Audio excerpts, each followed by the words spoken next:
Deputy Prime Minister, thanks very much for your time. How soon will the drought fund, the money, start to be invested?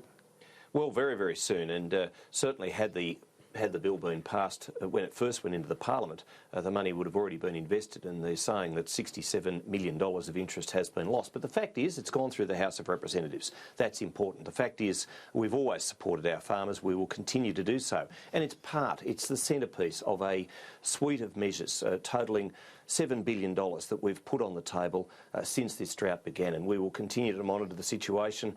We're at the Dubbo Bush Summit last week. A number of farmers told us they want us to build dams, and that's why we've put in the national water infrastructure. We'll get to the water infrastructure specifically in a moment, but this $100 million a year is about creating a resilience, isn't there, or adapting to droughts as they happen? Australia is always going to be in drought. Any given year, it's a big country, there's always going to be part of Australia which is going to be in drought, so $100 million will be drawn down to address those issues in that particular area each and every year. What sort of thing can you improve? Because a drought seems like there aren't that many options, but can you be more resilient in the face of drought? Well, the people are the resilient ones, and I know even this year when we've given money to such organisations as the Country Women's Association, Rotary, they've given it out in either food hampers and food packs, sought and sourced locally, but they've also put on concerts and those sorts of things to build people's morale, because flagging spirits is something that also need to be addressed in the drought.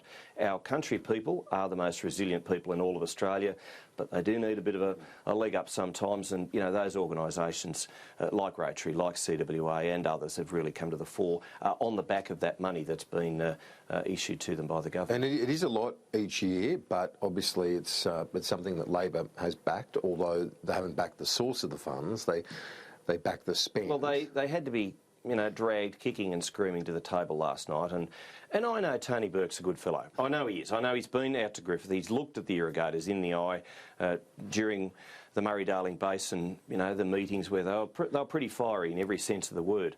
I know he looked those people in the eye. I was disappointed last night when he obfuscated and But they said they'd back as much as you wanted to spend, didn't they? Well, that doesn't sound like they didn't show that same spirit last night in the Parliament when they did everything they could to stall the passing of the legislation. And using, when you're a farmer and you're looking at an empty trough or cattle or sheep that you just can't afford to feed, and you're then watching the replays or watching it live, the Parliament, and they're talking about Clause A and Clause B of procedural motions and this and that, and you think to yourself, why can't they just pass this? But isn't it the government?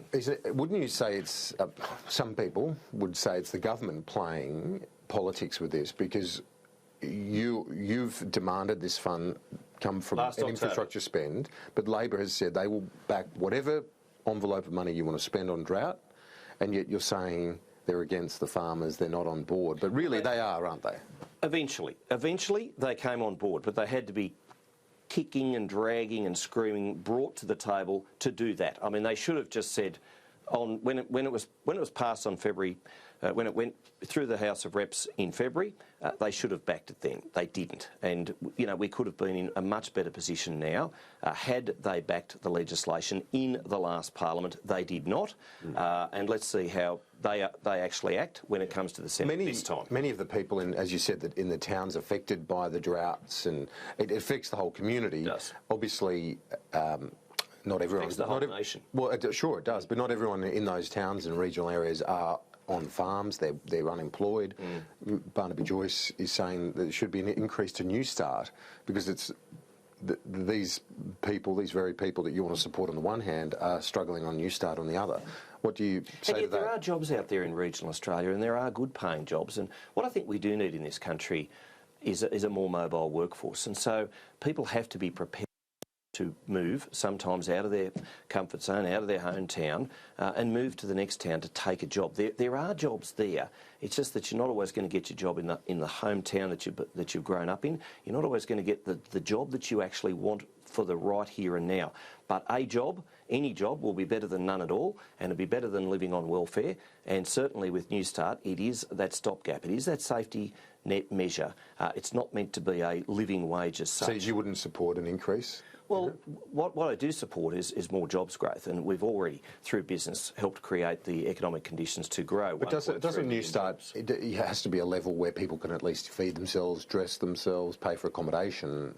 Has it? Indeed, and it would be a very meagre existence, but it's only supposed to be a safety net between jobs. There are jobs out there, and that's why I encourage people who have either slipped through the cracks and they just can't find work at the moment to look around. There's many jobs. You go into Dubbo. I mean, it's almost full employment at Dubbo, and you go up the main streets of some regional towns, indeed regional capitals, and there are notes in the window to say, job available, apply within. And there are so many jobs, but people have to be able to, have the wherewithal to go to those places and have the capacity and indeed have the innovative spirit to actually move out of sometimes their hometown that they've lived in all their life and go to a town where there are jobs available. How do you encourage that, though? Because that seems... I'm encouraging it now. And look... It's a very tough thing to achieve. It is. And what I'd also like to see is, the media portray a more positive image of our regional towns. Regional Australia is not broken down.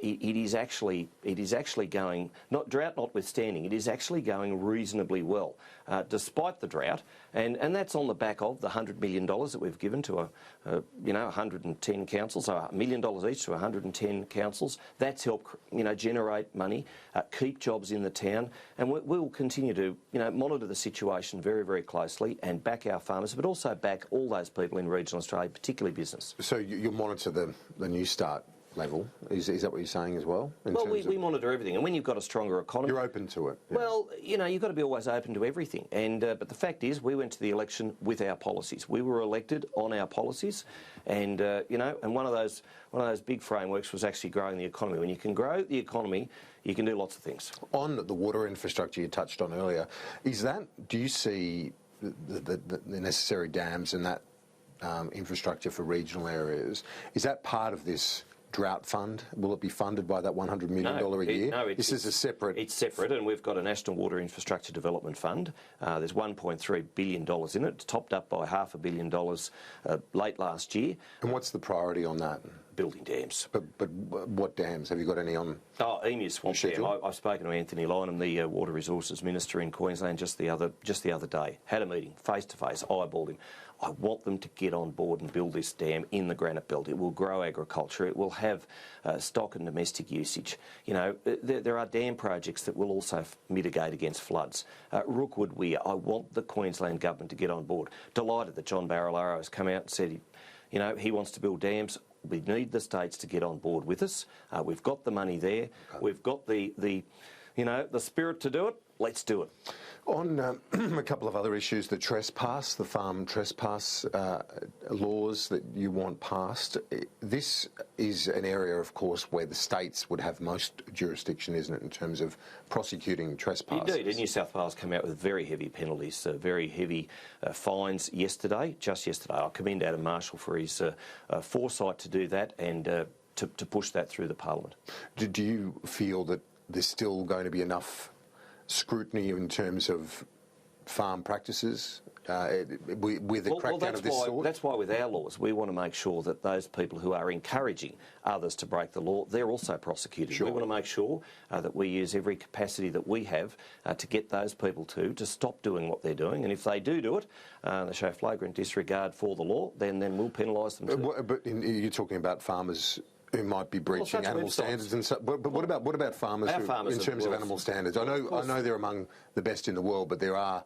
And I would imagine most farmers would accept should be used against them. And of course, we've got the RSPCA and other organisations always monitoring that situation. But our farmers... You don't need vigilantes. Well, we don't need vigilantes, and we don't need people breaking the law, and we don't need people who are rubbishing our farmers all the time, because our farmers have the best animal welfare standards in all of the world. Yeah, well, it's hard to disagree with that, to be honest, in a broad sense. But also the other thing that and I've heard this firsthand from a number of farmers, is their support for action on climate change, because they're on the front line of that particular issue. Have you found that?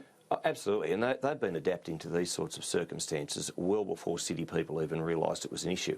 Our farmers, they have to maximise every drop of water because they're paying for it. They're paying for the infrastructure even when they don't have an allocation. I only spoke to John Benetti in Griffith just the other day about this very topic. They're still paying for the infrastructure. They're still paying for every drop of water, even when they're not allocated it. So it's it's a difficult situation for them.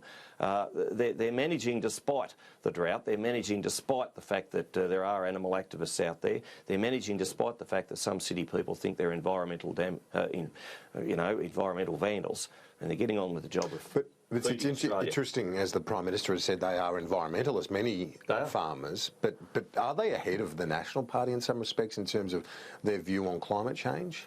No, I think we're shoulder to shoulder with them, and I mean every National Party member has farming in our DNA.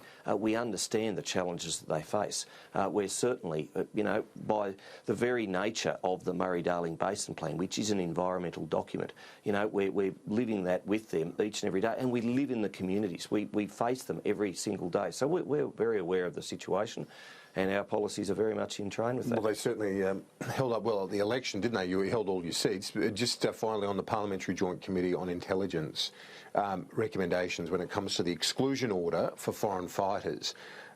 This will be a tricky situation for the likes of Andrew Hastie and other members of that committee, because the government hasn't adopted all the recommendations. Labor simply wants those recommendations to be considered by the security agencies, and they're going to put legislation to Parliament along those lines. And you might have some of your own members, like Andrew Hastie, having to vote against recommendations that he's made as part of that committee. Whatever we do as a government will be tough. Whatever we do as a government will be right. We need to make sure, and coming from Wagga Wagga, where we train our soldiers, what we don't want is when we send our soldiers overseas, them to have to fight against other Australians who, quite frankly, are terrorists.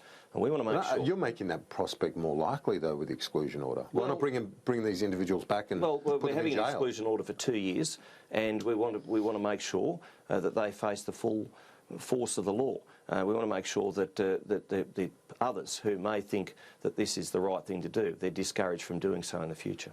But in terms of the exclusion order, one of the issues is that you might inadvertently keep these people offshore in theatres of conflict. They might face our soldiers. They could also be in detention. They could also be being held by other countries' authorities. And the fact is, do we want them back in Australia if they have broken the law? What we don't want them to do is fighting against our own soldiers. Are you comfortable, though, not accepting the advice of the Parliamentary Joint Committee on Intelligence? I think we've reached the right balance.